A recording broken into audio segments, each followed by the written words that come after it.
మనకు వ్యతిరేకంగా మాట్లాడే గొంతులు మూడుంటాయి. ఒకటి సాతాను స్వరం, వాడెప్పుడు మనల్ని దిగజార్చే మాటలే మనకి వినిపిస్తూ ఉంటాడు. రెండవది మానవ స్వరం, అంటే మనుషులు వాళ్ళ అనుభవాలను బట్టి వాళ్ళు ఏదో సోది చెప్తూ ఉంటారు. సాతానేమో మనల్ని కృంగదీయటానికి వాడు సోది వాడు చెప్తాడు.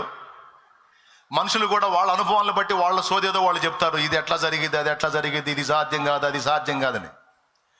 మేము కూడా ట్రై చేసాం, కుదరలేదు, వల్ల కాలేదని వాళ్ళ సోది వాళ్ళు చెప్తారు. ఈ రెండు సోదులు అటు పక్కన పెడితే మనలో నుంచి ఒక సోది మొదలుపెట్టి మనకిన పడుతుంటుంది. ఇది మన సోది అన్నమాట. అంటే తెలుసా మీకు, మన మనసే మనకు చెప్తుంటుంది ఇది ఎలా జరిగిద్ది, అది ఎలా జరిగిద్ది, ఇది సాధ్యం కాదు కదా, ఇది కష్టం కదా. ఇది ఒక సోది. మొత్తం 3 సోదులు. ఫస్ట్ సోది ఎవరిది? సైతానుగాడి సోది. మన విశ్వాసాన్ని దిగజార్చడానికి, కృంగదీయటానికి, నిరాశపరచడానికి వాడు గళాన్ని ఎప్పుడు వాడతాడు వాడు. రెండవది మనుషులు.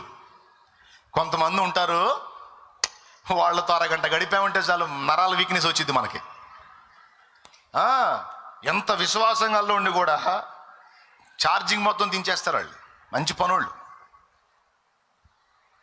శల్య సారథ్యం అంటారు. ఇక్కడ శల్యుడు లాంటి వాళ్ళు ఉంటారు అన్నమాట. రథం ఎక్కిన దగ్గర నుంచి శల్యుడికి ఒకటే పని, కర్ణుడికి విరోధంగా మాట్లాడటం. మళ్ళీ కర్ణుడి రథసారథి. అతడు రథం నడిపేదేమో కర్ణుడిది, అతని మాటలన్నీ కర్ణుడికి వ్యతిరేకంగా మాట్లాడుతుంటాడు. నువ్వు నీ అవతారం, నువ్వు వాళ్ళని ఎదిరించి గెలవాలనే వాటి భ్రమ అనుకుంటా నడుపుతుంటాడు.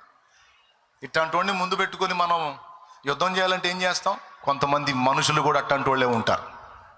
అది నీ కుటుంబస్తులు కావచ్చు, నీకు సమీపస్తులు కావచ్చు, సేవకుడా నీ విశ్వాసులు కావచ్చు, పరిచారకులు కావచ్చు. ఈ నరాల వీక్నెస్ తెప్పిస్తూ ఉంటారు. ప్రభువుకు స్తోత్రం చెప్పండి ఒకసారి గట్టిగా. ఈ పనికి మనం పూనుకుందామంటే వెనక్కి లాగుతూ ఉంటారు, ఈ చేద్దామంటే వెనక్కి లాగుతూ ఉంటారు. ఇది ఒక సెల్యూటి టైప్ అన్నమాట. మానవ స్వరం. మనం ఒకటి గుర్తుపెట్టుకోవాలి, దేవుడు మనతో మాట్లాడా లేదన్నది స్పష్టపరచుకోవాలి. ఆ మాటని మనం డిసైడ్ చేసుకున్న తర్వాత, దేవుడు ఫలానా విషయంలో నాతో స్పష్టంగా మాట్లాడాడు, అందుకు తిరుగులేదు. నాకు ఒక నిరూపణ కాదు, నేను 2-3 నిరూపణలు దేవుడిని అడిగాను. 2-3 నిరూపణలలో నాకు దేవుడు స్పష్టంగా మాట్లాడాడు కాబట్టి నేను దేవుని మాటనే పట్టుకుంటాను.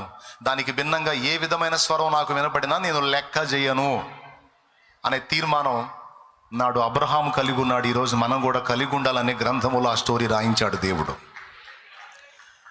అది ఏ పరిస్థితి అయినా కావచ్చు. సేవకుడైతే వాని సేవకు సంబంధించిందే పెద్ద సమస్య తనకి. సేవకుడికి వేరే సమస్యలు ఏముండవు. ఇక ఎలాంటి ఒత్తిడిైనా ఫేస్ చేయగలుగుతాడు. తన మైండ్ అంతా సేవ, పరిచర్య, ఆత్మల రక్షణ, పరిచర్య గ్రోత్ అవ్వాలి, అనేక జీవితాలు కట్టబడాలి, అనేక ఆత్మలు రక్షించబడాలి, అనేక ప్రాంతాలకు నేను పరిచర్యలో విస్తరించాలి, అనేక జీవితాలను వెలిగించాలనే సేవకుడి తపన. వాళ్ళ భారం వాళ్ళది, విశ్వాసుల భారం విశ్వాసులది, ఎవరు తిప్పలు వాళ్ళవి. నేను చెప్తున్నా, ఎవరికైనా దేవుడు సంబంధిత విషయాన్ని గురించి ఏం మాట్లాడాడో దాన్ని మనం రూఢిపరుచుకున్న తర్వాత మనకు వినబడే 3 స్వరాలని మనం లెక్క చేయాల్సిన అవసరం లేదు. మొట్టమొదటిది సైతాను స్వరం, రెండవది మానవ స్వరం, మూడవది మన మనస్సు యొక్క స్వరం. మన మనస్సు కూడా మనల్ని కృంగతీస్తుంది. తెలుసా మీకు? ఆ 2 స్వరాలు విన్నప్పుడు మనసు మనతో మాట్లాడుతూ ఉంటుంది. అబ్రహాము కూడా ఈ శోధన ఎదురైంది. కానీ అబ్రహాము నిరీక్షణకు ఆధారం లేనప్పుడు దేవుని నమ్మాడట. ఏమాత్రం ఛాన్స్ లేదు, కానీ దేవుణ్ణి గట్టిగా నమ్మాడు. ఆ తర్వాత కింద చదివితే ఉంది, తాను అనేక జనములకు తండ్రి అగునట్లు నిరీక్షణకు ఆధారము లేనప్పుడు అతడు నిరీక్షణ కలిగి నమ్మాను. మరియు అతడు విశ్వాసమందు బలహీనుడు కాక. నువ్వు శారీరకంగా బలహీనుడు కావచ్చు బాబు, విను, ఇంట్రెస్ట్ ఉంటే రాసుకో. ఆర్థికంగా నువ్వు బలహీనుడు కావచ్చు, శారీరకంగా నువ్వు బలహీనుడు కావచ్చు, బంధు జనావళి నిన్ను వదిలిపెట్టి నిన్ను బలహీనుడిని చేసి ఉండొచ్చు, ఏ పరిస్థితిలోనైనా నీవు బలహీనుడు అయి ఉండొచ్చు. కానీ ఒక్క విషయంలో మాత్రం నీవు బలహీనుడు కాకుండా చూసుకోవాలి. అదేమిటంటే విశ్వాసం. అర్థమైందా? పిల్లల్ని కనడానికి వారు శరీరరీత్యా బలహీనులే కానీ దేవుని విశ్వసించే విషయంలో మాత్రం వాళ్ళు బలవంతులై ఉన్నారు. స్తోత్రం చెప్పు దేవుని గట్టిగా. దేవుని విశ్వసించే విషయంలో వారు బలవంతులై ఉన్నారు.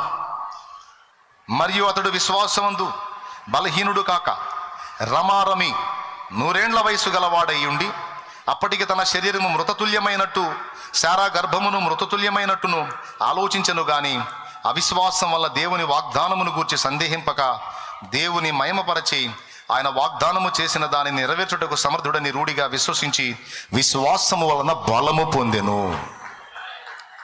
ఏం బలం పొందాడు తెలుసా? విశ్వాసం వల్ల ఏం బలం పొందాడు తెలుసా?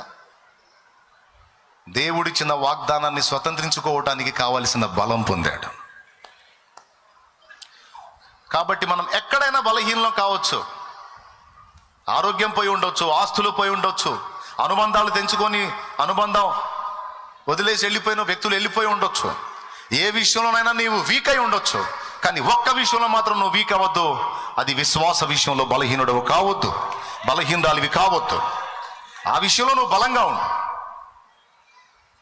ఆ విషయంలో నువ్వు బలంగా ఉంటే నీ పరిస్థితులన్నీ నీకు అనుకూలంగా మార్చే దేవుడి కార్యాలు నీలో జరగటానికి, నీ ద్వారా జరగటానికి నీకు బలం వస్తుంది. విశ్వాస విషయంలో వీక్ అయ్యావనుకో, నీ ప్రతికూలతలను ఎదిరించి విజయాలను సాధించే బలం కోల్పోతావు. నీకు ఆ బలం కావాలా? అట్లయితే నువ్వు విశ్వాస విషయంలో బలహీనుడు కావద్దు. కిందికి చదివితే చూడండి. అవిశ్వాసం వల్ల దేవుని వాగ్దానాన్ని గూర్చి సందేహింపక దేవుని మహిమపరచి ఆయన వాగ్దానము చేసిన దాన్ని నెరవేర్చుటకు సమర్థుడని రూఢిగా విశ్వసించి విశ్వాసం వలన బలము పొందెను. అందుచేత అది అతనికి నీతిగా ఎంచబడెను. దేవునికి స్తోత్రం కలుగును గాక. బిడ్డలారా జాగ్రత్తగా వినండి. విశ్వాసం వలన అబ్రహాము బలం పొందాడు, శారా కూడా బలం పొందింది. హెబ్రీ పత్రిక 11లో ఉంటుంది. ఆమె విశ్వాసం వలన బిడ్డని కనడానికి శక్తి పొందింది అని. అంటే ప్రకృతి విరుద్ధమైనటువంటి కార్యం కూడా ఆమె పట్ల జరిగింది. ప్రకృతి సిద్ధంగా అయితే ఒక వయసు వరకే స్త్రీకి అండోత్పత్తి ఉంటుంది. అండోత్పత్తి ఉంటేనే పిండోత్పత్తి. కానీ ప్రకృతి క్రమములో ఆమెకి ఆ స్త్రీ ధర్మం అనేది బ్రేక్ అయిపోయింది. కానీ విశ్వాసం విషయంలో ఆమె వీక్ కాలేదు. దేవుని వాగ్దానాన్ని రూఢిగా నమ్మింది గనుక తన కడుపులో ఒక పిండం ఏర్పడటానికి అనువైనటువంటి పరిస్థితులు లేకపోయినా అవి దేవుడు రూపించగలడని విశ్వసించినందున అలాంటి శక్తి పొంది ఇస్సాకు అనేటువంటి కుమారుడికి జన్మనిచ్చింది. ఆ ఇస్సాకు నుంచి యాకోబు వచ్చాడు. యాకోబు నుంచి 12 గోత్రాలు వచ్చినాయి. ఆ 12 గోత్రాల్లో ఒక గోత్రము యూదా గోత్రము. ఆ యూదా గోత్రంలో నుంచి దావీదు వచ్చాడు. దావీదు వంశము నుండి యేసుక్రీస్తు వచ్చాడు. ఆ యేసుక్రీస్తు నందు భూలోకములోని సకల జనములు ఆశీర్వదించబడ్డారు. భూలోకములోని సకల జనములు విశ్వాసమును బట్టి అబ్రహాము సంతానమయ్యారు. ఒక్కడనే ఇచ్చాడు. ఆ ఒకటి నుండి ఇంకొకడు, ఆ ఒకటి నుండి 12 ఆ 12 నుంచి జనాలు వచ్చారు. మరి వాళ్ళు కాక యూదా గోత్రం నుంచి రక్షకుడు వచ్చాడు. ఆ రక్షకుడిని ఎందలి విశ్వాసమును బట్టి భూలోకములోని వంశములన్నీ ఆశీర్వదించబడి, ఒకప్పుడు అన్యులమైన మనం కూడా ఈరోజు అబ్రహాముని తండ్రి అని పిలుస్తున్నాం. అబ్రహాముకి ఏమయ్యా మనం? విశ్వాసమును బట్టి పిల్లలం. విశ్వాసమును బట్టి విశ్వాసులందరికీ అబ్రహాం ఏమయ్యాడు? తండ్రి అయ్యాడు. నిన్ను అనేక జనములకు తండ్రినిగా నియమిస్తాను, నీ వలన నీ సంతతి వలన భూలోకములోని వంశములన్నీ ఆశీర్వదించబడతాయని దేవుడు చెప్పినటువంటి ఆ మాట నెరవేరిందా లేదా? దేవునికి స్తోత్రం కలుగును గాక. దేవుని మాట నెరవేరిద్ది కానీ సైతాన్ చెప్పిన మాట, మనుషులు చెప్పిన మాట, మన మనసు చెప్పిన మాట నెరవేరదు. కాబట్టి దేవుని మాటను గట్టిగా మనం తీసుకోవాలి. ఇక్కడ దేనికి సమర్థుడట? వాగ్దానము చేసిన దాన్ని నెరవేర్చుటకు దేవుడు సమర్థుడట. ఇక్కడ మనం గమనించాలి, దేవుడు తన ఇష్టాలను నెరవేర్చుకోవటమే కాదు, మన ఇష్టాలను కూడా గౌరవిస్తాడు.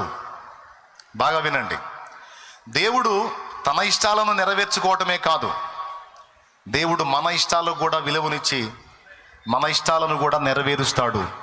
ఈ రెండు సంగతులు మీకు అర్థం కావాలి. ఎలాగో బైబిల్లో కొన్ని నిరూపణలు మనం చూడొచ్చు. దేవుని ఇష్టాలేంటి? దేవుని ఇష్టాలు ఉదాహరణకి, మీరు సర్వలోకమునకు వెళ్ళి సర్వ సృష్టికి సువార్తను చెప్పండి, ఇది నా ఆజ్ఞ, మీరు వెళ్ళి చెప్పాలి. ఇది నా చిత్తము, నా ఇష్టము, దీన్ని మీరు నెరవేర్చాలి. ఇలాగే ఇంకా కొన్ని విషయాల్లో దేవుడు తన ఇష్టాన్ని నెరవేర్చమని మనకు ఆజ్ఞాపించాడు. కొంతమందిని ఏర్పరచుకొని, ప్రభు 70 మందిని ఏర్పరచుకొని వాళ్ళని వెళ్ళి ప్రకటించమన్నాడు అప్పట్లో. తర్వాత ప్రభు ఆరోహణమయ్యేటప్పుడు 12 శిష్యులతో, ఒకడు ఇస్కరియోతు యోధ తేలాడు కదా, 11 మంది, వాళ్ళని ధైర్యపరిచి వాళ్ళకి చెప్పాడు, మీరు సర్వలోకమునకు వెళ్ళి సర్వ సృష్టికి సువార్తను ప్రకటించండి అని వాళ్ళకి ఆజ్ఞాపించాడు. కొన్ని విషయాలు చెప్పాడు, ఇవి నెరవేర్చాలి అని తన సంగతులు కొన్ని భక్తులకు చెప్పాడు. పాత నిబంధనలో ప్రవక్తలకు కొన్ని దేవుని చిత్తాలు చెప్పాడు. క్రొత్త నిబంధనలో ఉన్న భక్తులకు కొన్ని దేవుని ఇష్టాలు నెరవేర్చమని దేవుడు పిలుపునిచ్చాడు. ఇలాగ దేవుడు తన ఇష్టాలను నెరవేర్చమని మనకు పిలుపునివ్వటమే కాదు, దేవుడు మన ఇష్టాలను కూడా గౌరవిస్తాడు. బాగా వినండి, మీకు ఉపయోగపడే సంగతులే చెప్తాను, ఏది వేస్ట్ ఉండదు. దేవునికి స్తోత్రం, హల్లెలూయా. ఇక మన ఇష్టాల సంగతికి వచ్చేటప్పటికి బైబిల్ గ్రంథంలో మనం చూడవచ్చు, భక్తులు కోరిన కొన్ని కోరికలను దేవుడు సంతోషంగా తీర్చినట్టు మనం చూస్తాం. ఉదాహరణకి, నీవు ఆ పర్వతం దగ్గరికి వెళ్ళు అని లోతుకు చెప్పాడు. లోతు అన్నాడు, నేను అక్కడికి వెళ్ళలేను, ఈ ఊరు చిన్నది, దాన్ని మాత్రం ఉండని, నేను అందులో బతుకుతానన్నాడు. వాస్తవంగా నాశనం చేయబడవలసినటువంటి ప్రాంతాల్లో సోయరు అనే ఆ ప్రాంతం కూడా ఉంది, కానీ దేవుడు దాన్ని నాశనం చేయలేదు, లోతు కోసం దాన్ని వదిలేశాడు. తీర్పు దాని మీదకి రావలసి ఉండగా తన దాసుని కోసం, అతని కోరికను తీర్చడానికి నాశనపురం కావలసినటువంటి, నాశనమైపోవలసినటువంటి ఆ పట్టణాన్ని దేవుడు బ్రతకనిచ్చాడు, ఆ చిన్న ఊరిని బ్రతకనిచ్చాడు. అంటే తనకిష్టం లేకపోయినా తన భక్తుడు కోరినందున దేవుడు దాన్ని వదిలేశాడు. ఇది వాస్తవమా కాదా? దేవునికి స్తోత్రం, హల్లెలూయా. ఇష్మాయేలు యొక్క జన్మ వెనక దేవునికి బాధ కలిగించాడు అబ్రహాం. దాదాపు కొన్ని సంవత్సరాలు అబ్రహాం చేసిన పనికి అబ్రహాంతో దేవుడు మాట్లాడలేదు. అయినా సరే ఇష్మాయేలుని గురించి అబ్రహాం వేడుకున్నప్పుడు, నువ్వు బాధపడొద్దు, నీ నిమిత్తము నేను ఇష్మాయేలును బ్రతకనిస్తాను, వానిని కూడా నేను ఆశీర్వదిస్తాను, నిన్ను బట్టి వాని నుండి అనేక జనములు వచ్చేటట్టు చేస్తాను, రాజులు వస్తారని అబ్రహామును బట్టి, అబ్రహాము కోరిన కోరికను బట్టి ఇష్మాయేలును బ్రతకనిచ్చాడు, వానికి కూడా సంతానోత్పత్తిని జరగనిచ్చాడు. ఈరోజు రెండవ జనాభాగా ప్రపంచవ్యాప్తంగా ఉన్న, మొదటి జనాభా క్రైస్తవులైతే రెండవ జనాభాగా ఉన్న జనాభా వాళ్లే. అబ్రహాము కోరిక తీర్చాడు. అలాగే క్రొత్త నిబంధనలో కూడా మనం చూడొచ్చు. క్రొత్త నిబంధనలో కూడా చాలామంది వాళ్ళ ఇష్టాలు అడిగారు. అడిగిన ప్రకారం దేవుడు వాళ్ళ ఇష్టాలను తీర్చాడు. ఎలా తీర్చాడో మీకు తెలుసు, చెప్పాలా? అవసరం లేదు. పాత నిబంధనలో భక్తుల కోరికలు దేవుడు తీర్చాడు. క్రొత్త నిబంధనలో కూడా భక్తుల కోరికలు దేవుడు వాళ్ళ ఇష్టాలను నెరవేర్చాడు. ఉదాహరణకి, ఇందాక మనం చెప్పుకున్న యాయీరుని తన ఇంటికి రమ్మని ఆహ్వానించినప్పుడు ప్రభు నేను రాను పోవయాన్లా వెళ్ళాడు. వెళ్ళి ఆయన ఇంటికి వెళ్ళి ఆయన బిడ్డను బ్రతికించి అతని చేతికి అప్పగించాడు. అలాగే సంఘము కోరినప్పుడు కొన్ని కార్యాలు నెరవేర్చాడు. చాలా సంగతులు, వాటిని గురించి వర్ణించాల్సిన అవసరం లేదు. భక్తుల ఇష్టాలను దేవుడు పట్టించుకుంటాడు. ఇంకా చెప్పాలంటే యోహాను సువార్త 15వ అధ్యాయం 7వ వచనంలో చాలా స్పష్టంగా ఈ మాట చెప్పాడు.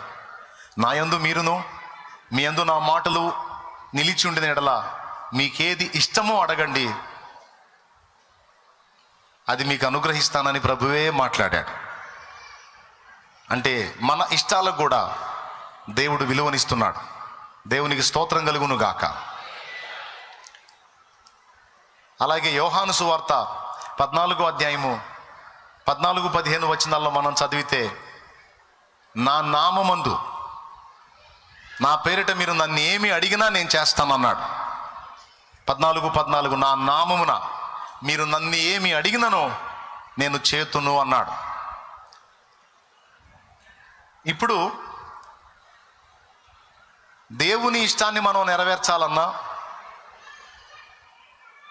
మన ఇష్టాన్ని దేవుడు నెరవేర్చాలన్నా దేవుడే కార్యం చేయాలి, దేవుడే కదలాలి.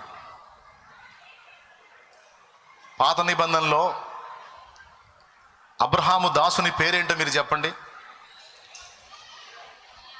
ఎలియాజరు. బావి దగ్గరికి వెళ్ళి ఒంటెలను మోకరింపజేసి ఆయన కూడా మోకాళ్ళుని ఎలియాజరు ఏమని ప్రార్థించాడో తెలుసా? ప్రభువా, ఈ బావి దగ్గరికి నీళ్లు చేదుకోవడానికి స్త్రీలు వస్తున్నారు. నేను అలా వచ్చినటువంటి స్త్రీలను ఒక మాట అడుగుతాను. ఏమని అడుగుతానంటే, తాగటానికి నీళ్లు పోయమ్మా అని అడుగుతా. అప్పుడు ఎవరైతే నీకును ఒంటెలకు కూడా నీళ్లు పోస్తాను అంటారో ఆమె నీ దాసుడైన ఇస్సాకునకు నీవు సిద్ధపరిచిన భార్య అని నేను రూఢి చేసుకుంటాను, ఈ విషయంలో నాకు సహాయం చేయవయ్యా అని అడిగాడు. ఇక్కడ ఈ అభిప్రాయము దేవునిదా ఎలియాజరుదా? ఈ కోరిక దేవునిదా ఎలియాజరుదా? రైట్. దేవుడు నెరవేర్చాడా లేదా? ఇంకా 10 మంది రాలేదు. రావటం డైరెక్ట్గా రిబ్కమ్మే వచ్చింది. ఆమెనే అడిగాడు, నీళ్లు పోసింది, ఒంటెలు కూడా పోసింది, అక్కడే గోల్డ్ ఇచ్చేశాడు, డిసైడ్ అయిపోయింది. అంటే దీన్ని బట్టి మనకు అర్థమవుతున్నది ఏంటంటే, భక్తుల యొక్క అభిష్టాలని, భక్తుల యొక్క ఆశలని దేవుడు నెరవేర్చుటకు ఇష్టపడుతున్నాడు. అంటే మనం అనుకుంటాం, ఓ పాట కూడా పాడతాం, ఎన్ని తలచినా ఏది అడిగినా జరిగేది నీ చిత్తమే ప్రభువా, జరిగేది నీ చిత్తమే. ఎన్ని తలచినా ఏది అడిగినా జరిగేది నీ చిత్తమే ప్రభువా, జరగాలి చిత్తమే. ఒక మాట అంటే దాని అర్థం ఏందో తెలుసా?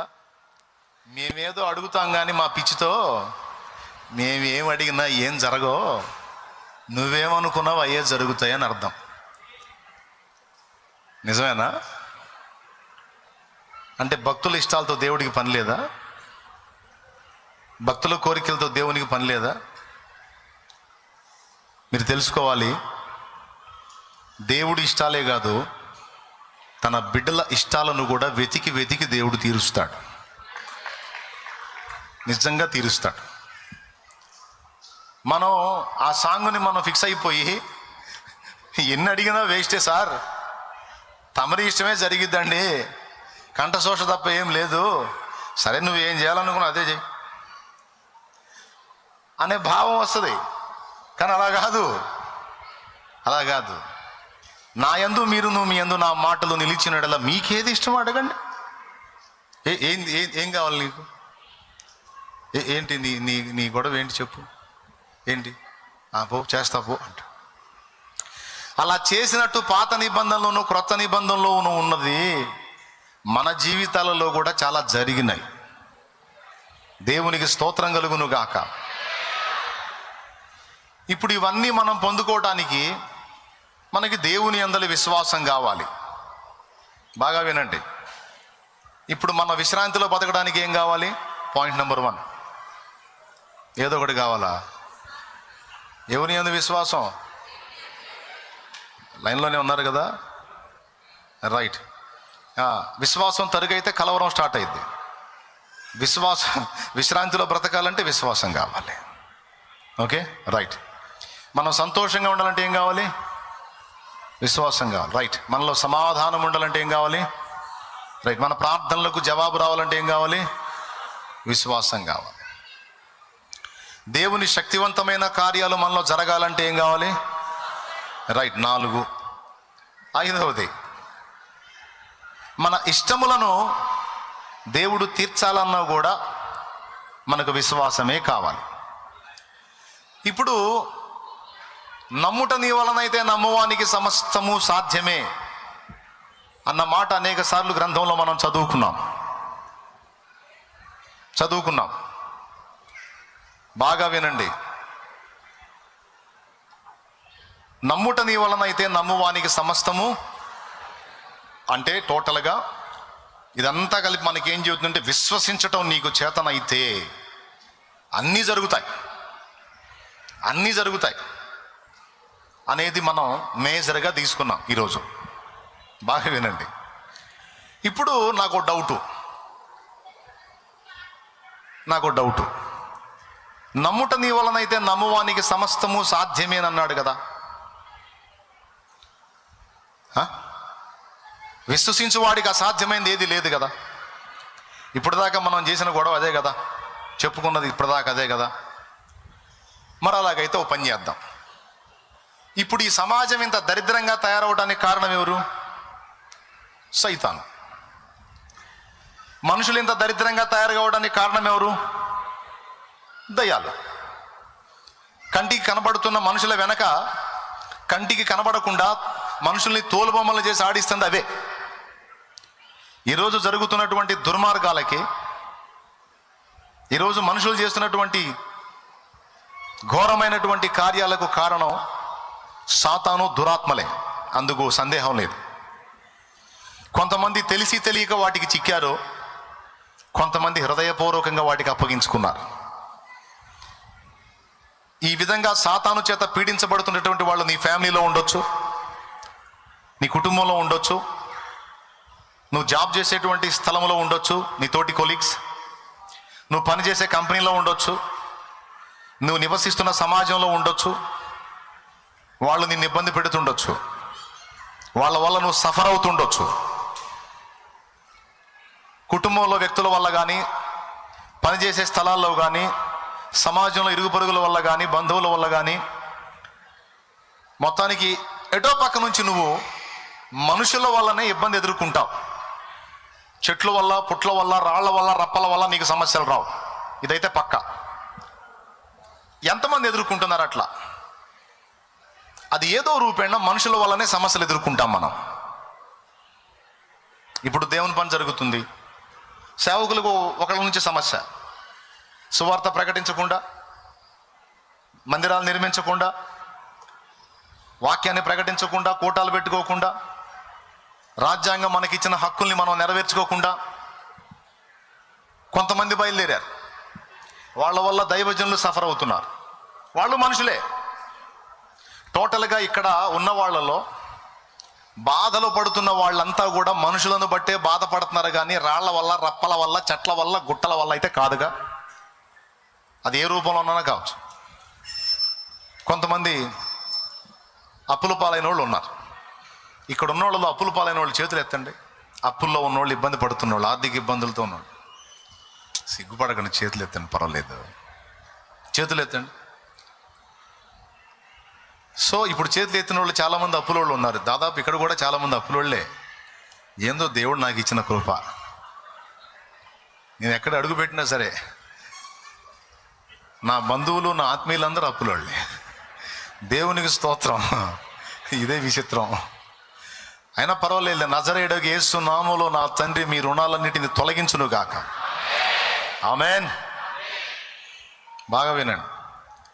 ఇప్పుడు అప్పుల వల్ల సఫర్ అవుతున్నావు అంటే, అప్పుల వల్ల అంటే అప్పులు ఇచ్చిన వ్యక్తుల వల్ల, వాళ్ళు దూషించే దోషణల వల్ల, వాళ్ళ బెదిరింపుల వల్ల, వాళ్ళు ఇచ్చే వార్నింగ్ల వల్ల నువ్వు సఫర్ అవుతావు. మనిషి ద్వారానే. కొంతమంది అప్పులు చేసి సఫర్ అవుతుంటే, కొంతమంది అప్పులు ఇచ్చి మనుషుల వల్ల బాధించబడుతున్నారు. ఇవాళ ఇస్తానంటాడు, రేపు ఇస్తానంటాడు, ఎల్లుండి ఇస్తానంటాడు, 3 రోజులు ఆగి ఇస్తానంటాడు. తిప్పి కొంతమంది అప్పులు ఇచ్చి సఫర్ అవుతున్నారు, కొంతమంది అప్పులు చేసి సఫర్ అవుతున్నారు. బాగా వినండి, ఓకేనా? టోటల్గా మనుషులందరూ, కొంతమంది కుటుంబంలో వ్యక్తులు మారక సఫర్ అవుతున్నారు. ఆ పిల్లల వల్లనో, ఆ భర్త వల్లనో, ఆ భార్య వల్లనో, ఆ కొడుకు వల్లనో, ఆ కూతురు వల్లనో, టోటల్గా మనం బాధలు అనుభవిస్తుందంతా. సేవకులైతే మతోన్మాదుల వల్లనో, విశ్వాసుల వల్లనో, మొత్తం మనుషుల వల్లనే. రాళ్ళైతే మనల్ని ఇబ్బంది పెట్టవు, చెట్లయితే మనల్ని ఇబ్బంది పెట్టవు, రోడ్లు అయితే మనల్ని ఇబ్బంది పెట్టవు, ఏవి ఇబ్బంది పెట్టు, మనుషులే. ఇంతవరకు అర్థమైందా? ఎవరు ఏది ఎదుర్కొన్నా మనుషులే. అయితే మనం ఏంటంటే, ప్రారంభం నుంచి మనకున్న అలవాటు ఏంటంటే మనుషుల్ని చూస్తాం, కానీ మనుషుల వెనక కథ నడుపుతున్నది సాతాను, దురాత్మలు. ఇది బైబిల్ చెప్పిన సాక్ష్యం. ఎఫెసీ పత్రిక 6వ అధ్యాయం 12వ వచనం ఏమని సాక్ష్యం ఇచ్చిందంటే, మనము పోరాడునది శరీరులతో కాదు, ప్రధానులతోనూ అధికారులతోనూ ప్రస్తుత అంధకార సంబంధులకు లోకనాథులతోనూ ఆకాశ మండలమందున దురాత్మల సమూహములతోనూ మనం పోరాడుతున్నాం అన్నాడు. పోరాడేవాడికి కత్తులు, కటార్లు, బాణాలు, బరిసెలు ఉండాలా? మన చేతిలో ఒక్కటి కూడా లేదు. కానీ పౌలేమో మనం పోరాడుతున్నాము అన్నాడు, మహనీయుడు. మళ్ళీ ఎవరితో పోరాడుతున్నామంటే ముందే చెప్పేశాడు, శరీరులతో కాదు అంటే మనుషులతో కాదు. మనుషులతో కాదేందన్నయ్య, మా ఇంట్లో ఆ సచ్చినోడు రోజు తాగి సాగుకొడుతున్నాడు, ఆ దరిద్రుతోనే పోరాడుతున్నాడు. ఇంకెవడున్నాడు? నా ప్రాణానికి వాడే. కర్మగాలు చేసుకున్నా, మళ్ళీ నా కర్మ కొద్ది లవ్ మ్యారేజ్ నా ముఖానికి. ఏ మ్యారేజ్? లవ్ మ్యారేజ్ అయిపోయింది ఇప్పుడు నా పని. ఇంత దరిద్రుడని తెలియదు నాకు. చేసుకున్న రోజు నుంచి ఈ రోజు దాకా మనశ్శాంతి ఉంటే ఒట్టు అని కొంతమంది బాధపడుతూ ఉంటారు. మనుషులతో కాదేందన్నయ్య పోరాడుతుంది, ఆ దరిద్రుడితోనేగా. అంటే లేఖనం అబద్ధమా? లేఖనం ఏం చెబుతుందంటే, నీ కంటికి కనబడుతున్న ఆ వ్యక్తే ఉన్నాడు, కానీ వాడిని ఆడిస్తున్న దయ్యం ఒకటి ఉంటుంది. నీవు దాన్ని చూడవు. ఆ ఒక దయ్యం పట్టిందో వాడిని ఎన్ని దయ్యాలు బట్టి పీడిస్తున్నాయో, ఎన్ని వాడిని ఆడుకుంటున్నాయో, ఎన్ని వాడిని వాడుకుంటున్నాయో నీకు తెలీదు. నీకు కనపడేది వాడు ఒకడే. వాళ్ళు వచ్చే లక్షణాలే కనపడతాయి, కానీ వాడి వెనక ఆడిస్తున్న దయ్యము నీకు కనపడదు. నడుము వంగిన స్త్రీ ఏదో వెన్నుపూస జబ్బు అనుకుంటాం మనం, కానీ యేసయ్య దాన్ని ఎల్లగొట్టినప్పుడు అర్థమైంది అదొక దయ్యం అని.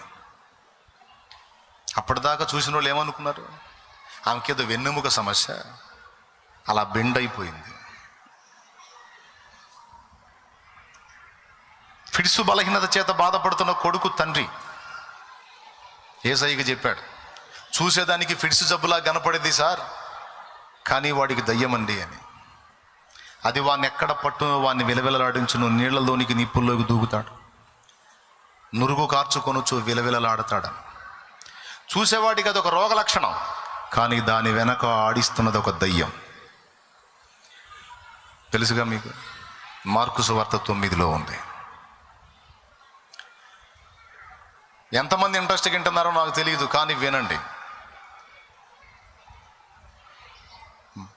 లూకా సువార్త 8:26, మత్తయి సువార్త 8:28లో గెరాసెనీయుల దేశంలో దురాత్మల చేత పీడించబడుతున్న వాడు బయటికి కనబరుస్తున్న లక్షణాలు పిచ్చి, మెంటల్.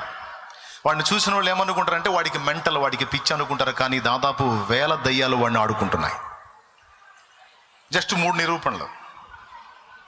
ఈరోజు మత ఉన్మాదంతో పెట్టరేగిపోయి అన్ని విధాలుగా మనల్ని అభ్యంతరపరుస్తున్నటువంటి వ్యక్తుల్ని మనం చూస్తున్నాం, కానీ వాళ్ళను శోధించి, వాళ్ళను వేధించి, వాళ్ళను పీడించి మనల్ని వాళ్ళకి శత్రువులుగా చూపిస్తున్నటువంటి దురాత్మలను అసలు మనం గుర్తుపట్టాం. కానీ బాధాకరమైన విషయం ఏంటంటే వాళ్ళు కూడా బాధితులే, వాళ్ళు కూడా పీడితులే. ఆ సంగతి వాళ్ళకు కూడా తెలియదు, కానీ వాళ్ళు కూడా వాటి వల్ల సఫర్ అవుతున్నారు. ఈ విధంగా మనల్ని అభ్యంతరపరిచేటువంటి వ్యక్తుల్ని మనం చూస్తాం, కానీ వాళ్ళ వెనకుండి ఆడిస్తున్న దురాత్మలను, సాతానుని మనం గుర్తుపట్టాం. ఎంతమందికి అర్థమైంది? ఈ సంగతి చెప్పిన దేవునికి స్తోత్రం చెప్దాం. ఇప్పుడు నేను చెప్పినప్పుడు వింటారు, కరెక్టే కదా అనిపిస్తుంది. కూటమైపోయి బయటికి పోగానే ఈ మాటలను వాడు తీసేస్తాడు. ఇంటికి పోగానే మళ్ళీ నీకు ఆ దరిద్రుడే కనపడతాడు, వాడి వెనక దయ్యం కనపడదు నీకు. మళ్ళీ పోయిన కాడి నుంచి వాడిని తిడతావు కానీ వాడి వెనకున్న దయ్యాన్ని బంధించవు. ఇప్పుడు నేను చెబుతుంది ఏంటంటే, విశ్వాసం ఉంచుట ద్వారా సమస్తము సాధ్యమే కదా. విశ్వాసం ఉంచుట ద్వారా సమస్తము సాధ్యమా కాదా? సాధ్యమన్న వాళ్ళు చేతులు ఎత్తండి. ఇప్పుడు నేనేమంటానంటే, ఇన్ని దరిద్రాల కారణం ఆ సైతానగాడు వాడి దయ్యాలే కదా. వాళ్ళ మారు మనసు కోసం ప్రార్థన చేస్తే పోయిద్దిగా, విశ్వసిస్తే పోయిద్దిగా. ప్రభువా, నమ్ముట నీ వలనైతే నమ్మువానికి సమస్తము సాధ్యమే అన్నావు. సైతానగాడు మారు మనసు పొంది బాప్తీసం పొందినట్టు నేను నమ్ముతున్నా ప్రభువా.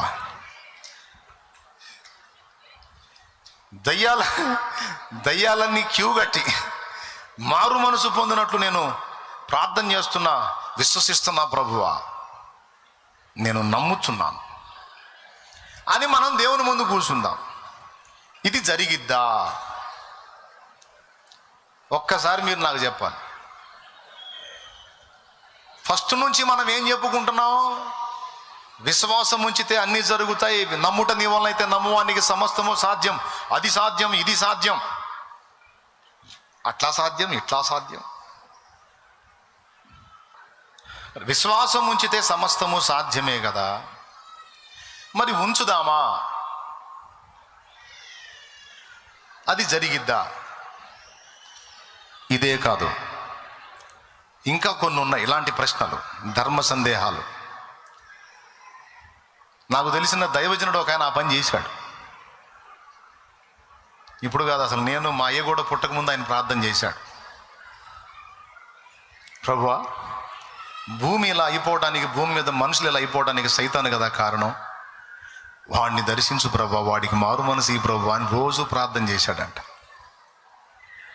దేవుడు దర్శించి ఆయనతో మాట్లాడాడు, దేవదాసు, అది జరగదు.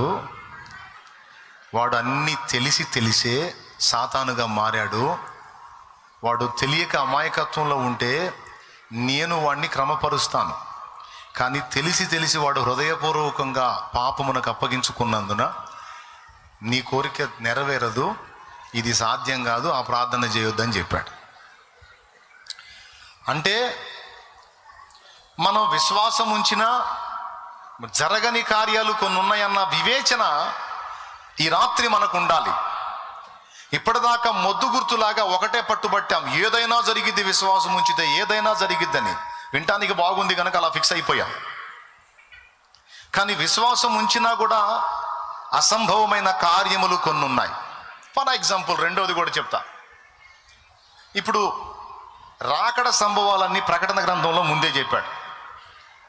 ఏం జరుగుతాయి? అంత్యబద్ధ క్రీస్తు పరిపాలన, సంఘము ఎత్తబడుట, సంఘము ఎత్తబడక ముందు ఎదురయ్యేటువంటి పరిణామాలు, పరిస్థితులు. ఏమండి? ముద్రలు విప్పబడటం, బూరలు ఊదబడటం, ఉగ్రతా పాత్రలు కుమ్మరించబడటం, భూమి మీద రకరకాల పరిస్థితులు, విలయాలు, యుద్ధాలు, భూకంపాలు, ప్రకృతి విలయాలు, ఘోరమైన విషయాలు చెప్పాడు ప్రకటనలో. ఇప్పుడు మనం విశ్వాసం ఉంచుదాం, ప్రార్థన చేద్దాం. ప్రభువా, ప్రకటన గ్రంథములో చెప్పబడినవేవి జరగొద్దు ప్రభువా, యేసు నామములో తండ్రి అని ప్రార్థన చేద్దాం, విశ్వాసం ఉంచుదాం. ఆగుతాయా? అందరు చెప్పాలి. అసంభవం అది కూడా. మనం ఒకటే పాయింట్ పట్టుకొని ఎగురుతున్నాంగా, నమ్ముట నీ వలన అయితే నమ్ము అని, సమస్తము సాధ్యమే, సమస్తము సాధ్యమే, సమస్తము సాధ్యమే, సమస్తము సాధ్యమే. ప్రకటన గ్రంథాన్ని మారుద్దామండి ప్రార్థన చేసి, ప్రకటన గ్రంథాన్ని మారుద్దామండి విశ్వాసం ఉంచి, జరిగిద్దా? సైతానగాడిని మార్చేస్తే గొడవ వదిలిపోద్దండి. అసలు వాడు బాప్తిసం పొందితే దరిద్రం వదిలిపోయిద్ది. జరిగిద్దా?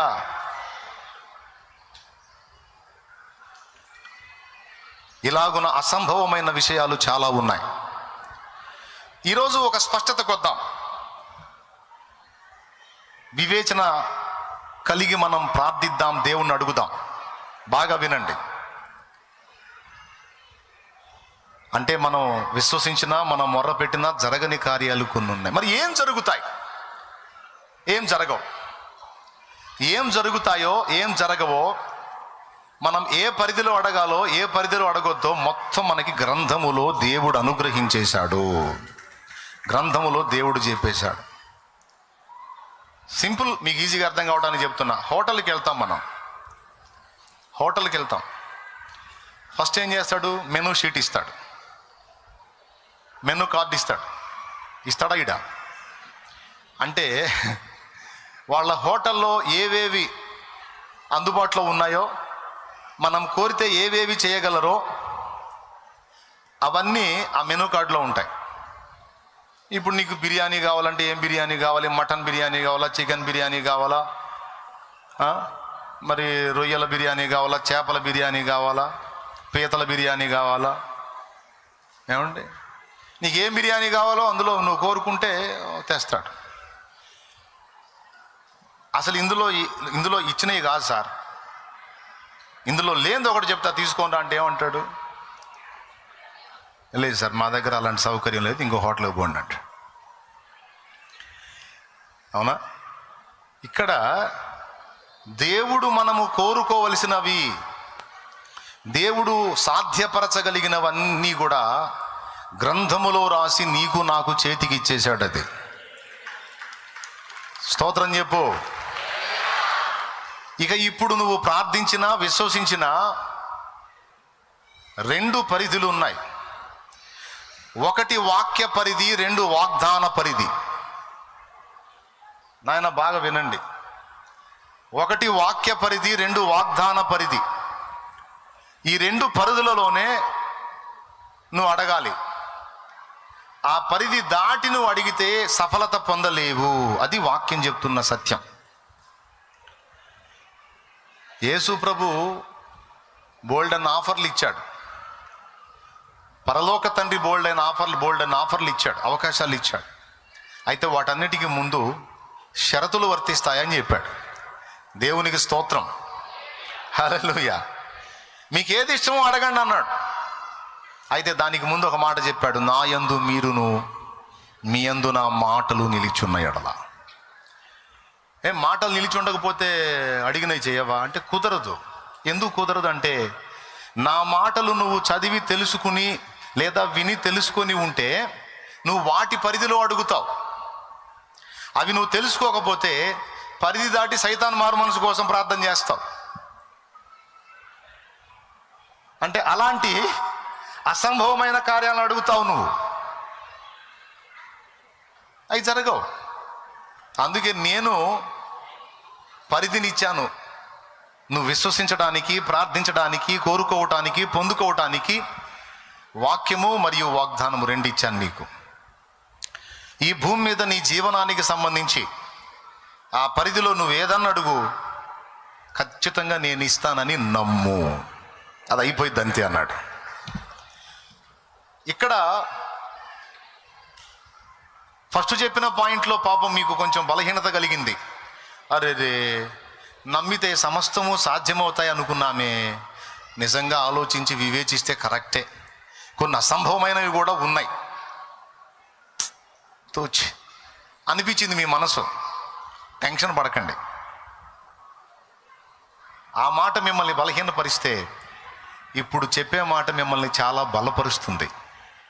అదేమిటంటే, దేవుడు తన వాక్యములో, తన వాగ్దానములో నీకు అనుగ్రహించినవన్నీ కూడా ఖచ్చితంగా నీకు అందుబాటులోకి తెస్తాడు. దాన్ని నువ్వు ఏమాత్రము కూడా సందేహింపక నమ్మవచ్చు. నిశ్చయముగా రూఢిగా పొందగలవని విశ్వసించవచ్చు. ఎందుకంటే నువ్వు అడిగినవి వాక్య పరిధిలో ఉన్నాయి, వాగ్దాన పరిధిలో ఉన్నాయి అనేది ముందు చూసుకొని ఆ తర్వాత నువ్వు అడుగుతున్నావు. తప్పకుండా దేవుడు వాటిని జరిగిస్తాడు అనే నిశ్చయత నీకుంటుంది. ఒకవేళ నీకు ఈ సంగతి తెలియలేదనుకో, దేవుని వాక్య పరిధిలో, వాగ్దాన పరిధిలో ఆయన ఏమేం చెప్పాడో వాటికి సంబంధించి ఆ పరిధిలో మనం అడగలిగితే తప్పకుండా అవి చేస్తాడన్న సంగతి నీకు అర్థం కాలేదనుకో, అన్నీ కలిపి కొడతావు. కొన్ని జరుగుతాయి, కొన్ని జరగవు. క్లారిటీ మిస్ అయింది. అర్థమైందా? స్పష్టత కోల్పోతావు, నిశ్చయత కోల్పోతావు. అలా కాకుండా ఇప్పుడు ఈ విషయం నువ్వు స్పష్టంగా ఎరిగి దేవుణ్ణి అడిగావు అనుకో, ఇక డౌట్ ఉండదు. అబ్రహాం అంత గట్టిగా విశ్వసించడానికి గల కారణం ఏంటంటే దేవుని వాగ్దానాన్ని గట్టిగా పట్టుకున్నాడు ఆయన. అబ్రహాం యొక్క విశ్వాసం దేన్ని ఆధారం చేసుకొని ఉందంటే వాగ్దానాన్ని ఆధారం చేసుకొని. అసాధ్యమైన కార్యాన్ని ఎలా సాధించుకోగలిగాడంటే దేవుని వాగ్దానాన్ని ఆధారం చేసుకొని దేవునికి మొరపెట్టాడు. ఇక ఇప్పుడు మీకు చెప్తున్నా, ఈ రోజు నుంచి మీరు ప్రార్థించినా విశ్వసించినా ఒక్కసారి మీరు అడగబోయే వాటిని గ్రంథములో దేవుడు నీకు అనుగ్రహిస్తానని మాట ఇచ్చాడో లేదో ఫస్ట్ వెతుక్కోండి. Point number 1. దేవునికి స్తోత్రం. ఏంటంటే దేవుడు తన గ్రంథములో వాటిని నీకు అనుగ్రహిస్తానని వాగ్దానం ఇచ్చాడో లేదో చూసుకో.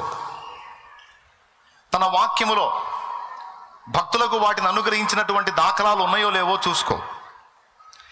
ఒకవేళ అవి నీకు కనబడితే వాటిని ఉటంకించి నువ్వు దేవునితో మాట్లాడవచ్చు.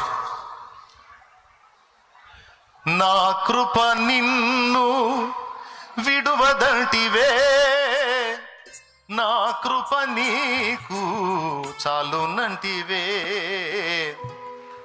నాకేమి కొదువా, స్తుతికి పాత్రుడా,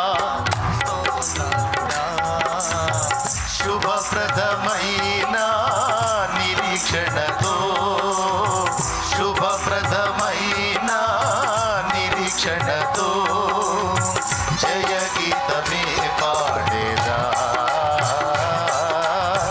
జయ గీతమే పాడేదా, స్తుతికి పాత్రుడా, స్తోత్రార్హుడా, శుభప్రదమైన నిరీక్షణతో, శుభప్రదమైన నిరీక్షణతో. దేవునికి మహిమ. దేవా నువ్వు ఇలా అన్నావే, ఆహారపు కొదువైందా? అట్లయితే దేవుని వాగ్దానం ఉంది, వాక్యం ఉంది. మోకాళ్ళుని దేవుని నువ్వు అడిగి నిశ్చయముగా పొందవచ్చు. నువ్వు ఎందుకు చెప్పావా మరి? ఇవ్వలేనోడివి. నువ్వు తగాదేసుకోవచ్చు, నువ్వు పెనుగులు ఆడవచ్చు యాకోబులాగా. ఏమయ్యా నువ్వు ఇవ్వలేనోడివి ఎందుకు చెప్పావు? మేమున్నాం అన్నిటిని నమ్మటానికి అని చెప్పావా? నాకు తెలియదు, వదిలిపెట్టును. నువ్వు చెప్పావు, నెరవేర్చు. పిల్లలు ఎలా పట్టుబడతారో చూడండి.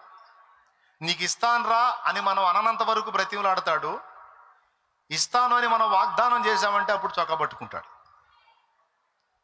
నీ కూతురు కూడా పట్టుకుంటుంది. డాడీ ఏమన్నావు నువ్వు మొన్న? ఇస్తానన్నావా లేదా? నువ్వు ఆ వాగ్దానం చేయకముందు డాడీ చెప్పు డాడీ, తీసుకురా డాడీ, ఇవ్వు డాడీ అని అడిగి బతిలాడేది. 2 రోజులు ఆగి తెస్తా, ఓకేనా? Okay daddy. అప్పటిదాకేం బ్రతిమలాటం ఉంటుంది.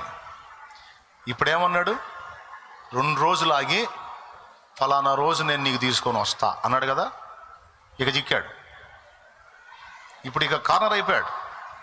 ఇక 2 రోజులు ఆగి డాడీ తీసుకోనరా డాడీ అన్నద్దు.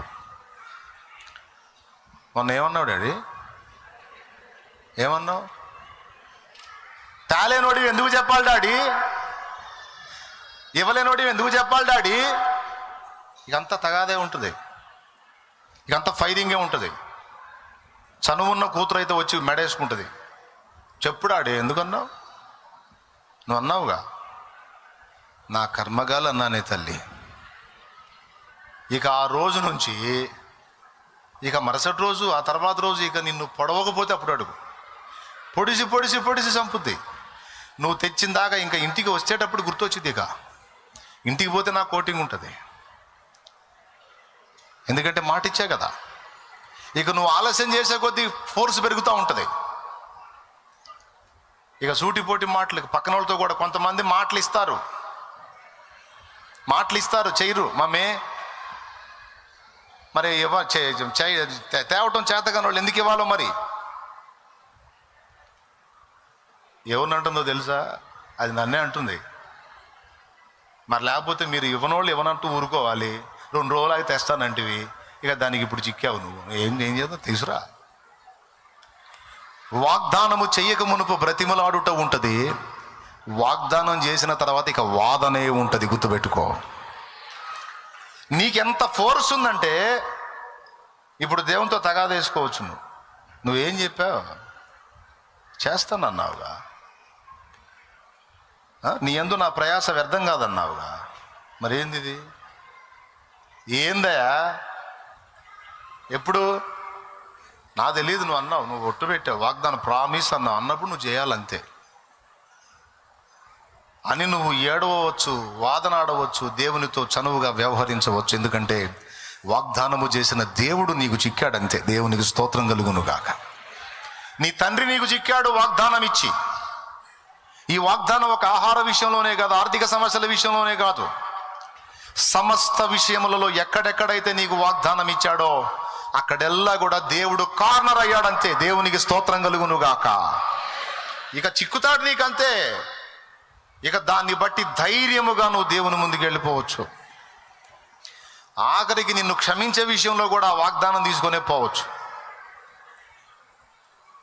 నువ్వు తొట్టుపడి బలహీనమైన అడుగు వేసి జారిపడిన స్థితిలో కూడా ఆయన వాగ్దానం ఏముంది? అతిక్రమములు దాచిపెట్టువాడు వర్ధిల్లడు, ఒప్పుకొని విడిచిపెట్టువాడు కనికరం పొందుతాడు.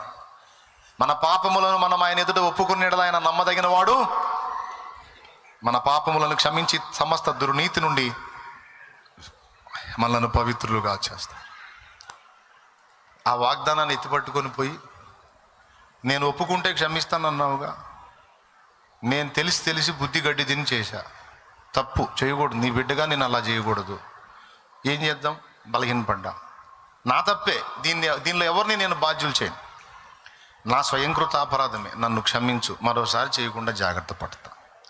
తీర్మానం చేసుకుంటున్నా, నన్ను క్షమించయ్యా, నీ రక్తంతో నన్ను కడుగయ్యా అని నువ్వు అడుగు.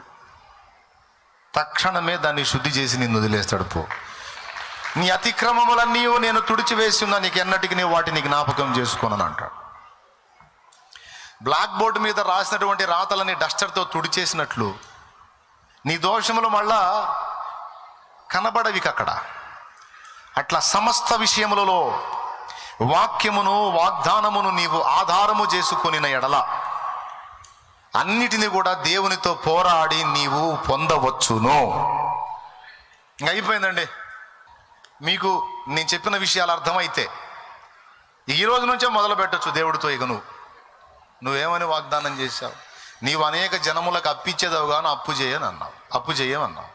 నన్ను ఎందుకు అప్పులు పాలు చేశావు? సరే నేనే చేసుకున్నాను అనుకో, మరి నువ్వు పిడికిలు విప్పు, కార్యాలు చెయ్యి, ద్వారాలు తెరువు, సహాయం పంపు, కార్యాలు సఫలం చెయ్యి. నీ బిడ్డగా నేను దరిద్ర కొట్టు స్థితిలో ఉంటావు, నీ చిత్తమా? అనేకులకు ఇచ్చేదవన్నావే, నాకు ఆశ ఉండదా? 10 మందికి సాయం చేయాలని ఆశ ఉండదా? నువ్వేమో అందరికీ సాయం చేస్తావు, సాయాలు చేసి నువ్వు ఆనందపడతావు. మరి నీ బిడ్డలుగా మాకు ఆనందం వద్దా? మా బతుకంతా ఎదుటోళ్ళని అడుక్కోవటం, ఎవరు సాయం చేస్తారని అడుక్కుంటాం, ఈ వేదంలో బతకటం నీకు ఇష్టమా? మేము నీ పిల్లలం కదా, నీకున్న ఆశ మాకు లేదా? ఇతరులకు హెల్ప్ చేయాలని మాకు ఉండదా? మరి ఆ విధంగా మా పిడికిళ్ళు ఎందుకు నింపవయ్యా నువ్వు? అడుగును తగాదేసుకో. నీకు విరోధంగా రూపింపబడిన ఏ ఆయుధము వర్ధిల్లదన్నావే, మరి ఎందుకయ్యా వాళ్ళని వర్ధిల్లనిస్తున్నా? వాగ్దానం చేశావుగా, ప్రామిస్ చేశావుగా, మాట ఇచ్చావుగా. నీ సేవకులని ప్రత్యేకించితివే, కీడేమి రానీయనంటివే. నీ సేవకులని నీ సేవకుల్ని వేధించు వారిని ఆటంకపరచ ఉంటుంది. భలే మాటలు కదా, ఒక తగాదా అది. నీ సేవకులని ప్రత్యేకించితివే, కీడేమి రానీయనంటివే.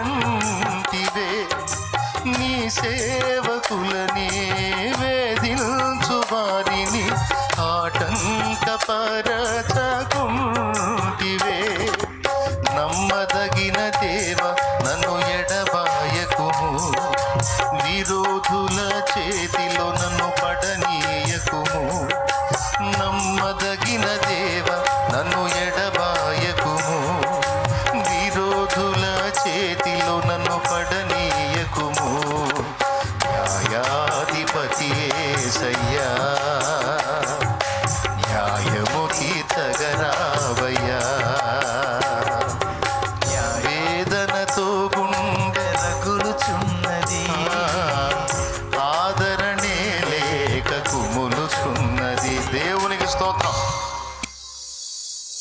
ఇలా సమస్త విషయాలు వాక్య పరిధిలో, వాగ్దాన పరిధిలో నీవు అడగవచ్చు. అడిగినవన్నీ దేవుని సన్నిధిని వినబడినవని రూఢిగా నమ్మవచ్చు, విశ్వసించవచ్చు. ఈ రెండు జరిగిన ఎడల నిశ్చయముగా నీవు పొందుతావు. ఆమేన్. నీవు అడిగిన వాటిని 4 విధములుగా నీకు లాభం చేకూర్చేటట్టు ఒకవేళ టైం తీసుకున్నా సరే ఖచ్చితంగా జరిగిస్తాడు ఆయన. డౌటా? వెలపట అడగట్లా, నువ్వు మెనూకి వెలపట అడగట్లా, మెనూ పరిధిలోనే అడుగుతున్నావు. నాకు మటన్ బిర్యానీ రాశారు కదా సార్ ఇందులో, రాశాం కానీ అందులో లేదండి, మా దగ్గర లేదండి. అంటే ఎందుకు రాశారు మరి? సరే వదిలేసాయి, రొయ్యల బిర్యానీ తీసుకుని, అది కూడా లేదు సార్ మరి, లేదు. సరే చేపలు తీసుకుంటా, అది కూడా లేదండి. మరి ఏముంది? చికెన్ ఒక్కటే ఉంది. మరి ఇన్నెందుకు రాశాం కానండి లేవండి అని హోటల్ వాళ్ళు చెప్పొచ్చు, కానీ యేసయ్య చెప్పడు, దేవుడు చెప్పడు. గ్రంథములో వాక్యములు ఇచ్చి, వాగ్దానములు ఇచ్చి చిక్కాడు మనకి.